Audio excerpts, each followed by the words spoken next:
श्री शिवाय नमस्तुभ्यम। हर हर महादेव। दोस्तों, इस वीडियो में हम आपको 2 उपाय एकादशी के बताएंगे तथा आज की कथा की मुख्य बातें बताएंगे। अब आप उपाय गुरुजी से सुनिए। उपाय नंबर 1।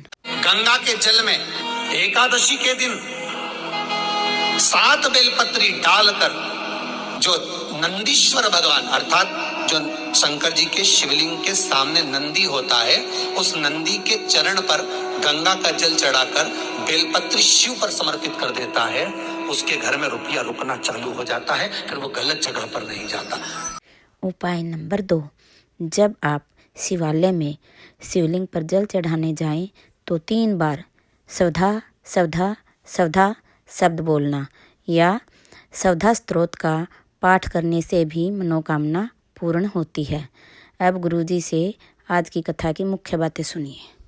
भले हमने अपने घर में स्नान कराया, भले हमने अपने घर में नहलाया, शिवलिंग को अपने घर में स्नान कराया, पर उसका जो जल नहलाने के बाद सब भगवान जब नहा लिए, अपने शिव जी को नहला लिया, वो जल रखा है, पूजन अर्चना सब हो गई, बाद में आप पूजन पे से उठे, उस जल को लेकर गए, आपने जो विसर्जन किया, उस जल को आपने पेड़ पौधे में डाला, वो जल उत्तर, भले आपका वृक्ष कहीं पर भी हो, पर आपका मुख उत्तर का है और आप उस जल को, शंकर के चढ़े हुए जल को आप पेड़ पौधे में डाल रहे हैं, मतलब आपकी राहें खुल जाएगी और मंजिल तक आप पहुंचोगे जरूर। ये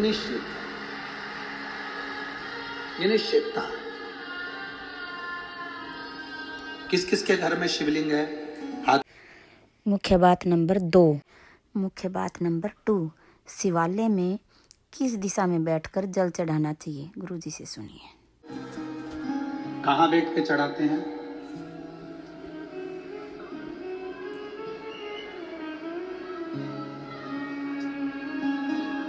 बोलो बोलो, जल के बोलो जरा।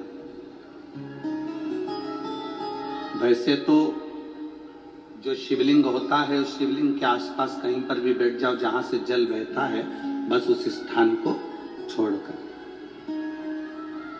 पर विशेष जल चढ़ाने का स्थान कहां से बताया गया? उत्तर की ओर मुख कर। हमें दक्षिण में बैठना है, उत्तर में मुख करना। उत्तर की ओर भगवान शंकर की जलाधारी, जलाधारी से मतलब है जो शिव जी का चढ़ा हुआ पानी जो बहता है वो उत्तर की ओर जाता है। तो हम कहां बैठते हैं? बोलो बोलो जम के। दक्षिण की ओर। मान लो शिव जी का पानी इधर जा रहा है तो तुम्हें इधर बैठना है, शिव जी का पानी इधर जा रहा है तो तुम्हें इधर बैठना। वैसे तो शंकर के शिवलिंग के आसपास कहीं पर भी बैठकर पूजन कर सकते हो, पर विशेष कोई कामना होती है, विशेष कोई मनोकामना है और आपका दुख जब कटता नहीं है, आप हार जाते हो, तब उस समय पर दक्षिण में बैठकर जहां उत्तर की ओर मुख कर कर भगवान देवाधिदेव महादेव को जल समर्पित किया जाता है। उत्तर दिशा में ऐसा क्या है कि शंकर जी का जल उत्तर की ओर जाता है? ये उत्तर और दक्षिण, ये 2 दिशा तो हमारे यहाँ बड़ी विचित्र मानी जाती है। हमारे यहाँ सबसे अच्छी दिशा, कोई मकान भी लेता है तो कहता है पूरा पश्चिम का मकान होना चाहिए।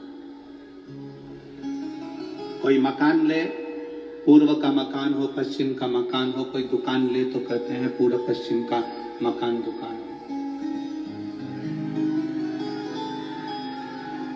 पर मेरा ओघड़दानी तो उत्तर दक्षिण का आनंद लेता है। उत्तर दक्षिण, ऐसा दक्षिण दिशा में ऐसा क्या है कि शंकर जी का चढ़ा हुआ जल दक्षिण में ही जाता है? यहां तक शिव महापुराण की कथा कहती है, भक्ति करो शिव की। हमसे लोग कहते हैं गुरुजी ये शिव पुराण है, हम कहते हैं ये शिव पुराण नहीं है। जिस नगर में, जिस क्षेत्र में लोग सुनने के लिए जाते हैं, जैसे पोलियो की दवाई पिलाई जाती है जिससे बच्चे को पोलियो ना हो, हाथ पैर बेकार ना हो, उसी तरह आपके क्षेत्र में 200-300 किलोमीटर के आसपास में भी शिव पुराण की कथा हो, कुबेरेश्वर बाबा कथा लेकर पहुंचा हो, तो समझ लेना ये वो दवाई है कि कभी रोगी लेना, ये वो दवा है।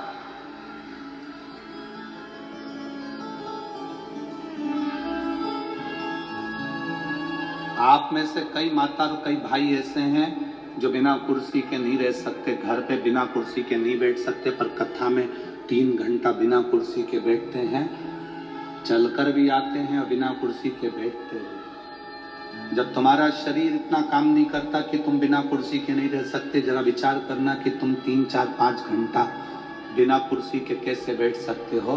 बिठाने वाला वही है, तुम्हें जो बल दे रहा है वही दे रहा है,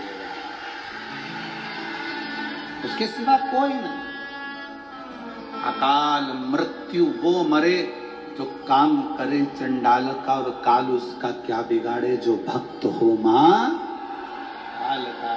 शिव का जो भक्त होता है, शंकर का जो उपासक होता है, शिव भक्ति में जो डूबने वाला होता है, उसको एक आनंद की अनुभूति हो जाती है, एक आनंद की अनुभूति।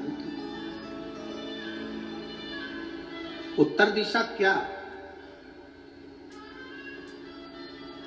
उत्तर दिशा में ऐसा क्या है कि शंकर जी का चढ़ा हुआ जल उत्तर दिशा में जा रहा है, और वो उत्तर दिशा का जल भी हमारे जीवन को कल्याण कर रहा है। सूर्य नारायण भगवान को आप जल चढ़ाओ, मना नहीं है। सूर्य नारायण भगवान को जल चढ़ाने से रोग का निवारण होता है, ये हमने पहले की कथा में वर्णन कर चुके। जरूरी है।